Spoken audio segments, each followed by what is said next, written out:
what happens? You're going through life. Things are okay maybe. And all of a sudden, something triggers you. You are triggered by something. Now, we often think, there can't be triggers. I got to get rid of the triggers. I can't be around triggers. It's pretty impossible to rid yourself of triggers. I actually believe triggers are where the pain lives, but they're also where the healing resides. Your triggers are a map of your grief and a map of your healing. If people are like, I don't know where to start, I don't know how to heal, I'm like, tell me about a trigger. It's the map. Now, as I said, sometimes we get stuck in this, I have to stop the triggers, I got to get rid of the triggers. You can't. If I said, blue's a trigger, no one wear blue, someone's going to wear blue.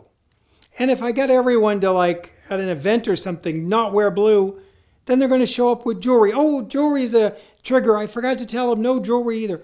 I mean, anything can be a trigger. I work with the police department.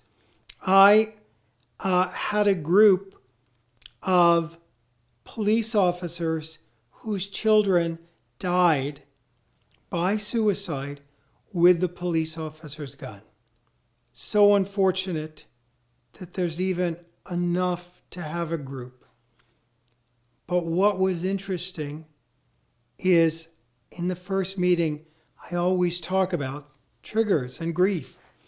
And I started explaining about triggers, and I looked at their faces and I realized, oh my goodness, triggers are how their loved one died.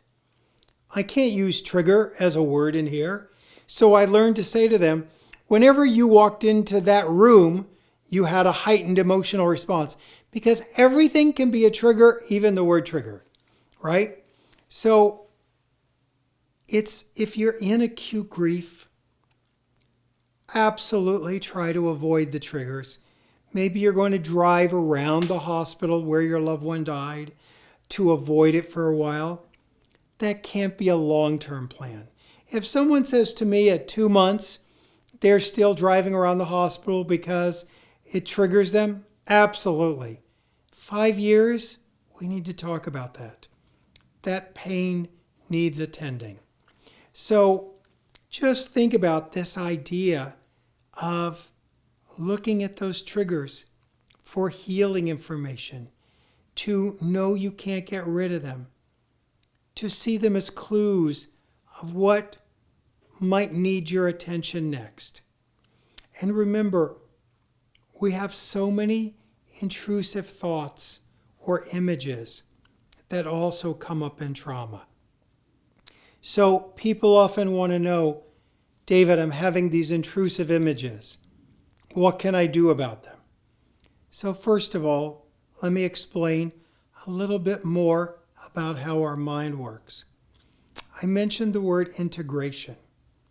Our mind needs to integrate things. If I meet Jim, who's a physician who works in oncology, my mind can integrate that. People I know named Jim, doctors I know, works in oncology. If I meet Sarah, who's an elementary school teacher, lives in my neighborhood, I can integrate her. My mind can do it pretty quickly. I know people named Sarah, people who live in my neighborhood, people who are elementary school teachers. I can integrate it pretty easily.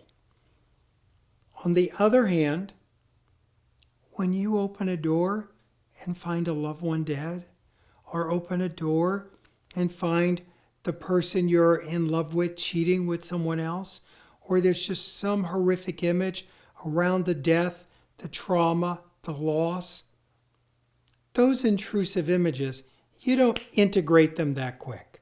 It takes time.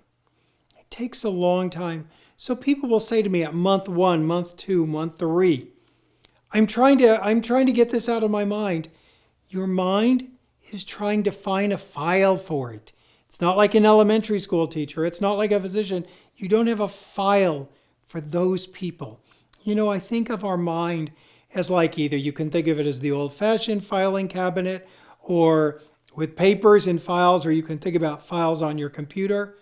We've got files named neighbors, files named people I know at work. Dead bodies I've seen, you don't got a file for that, right?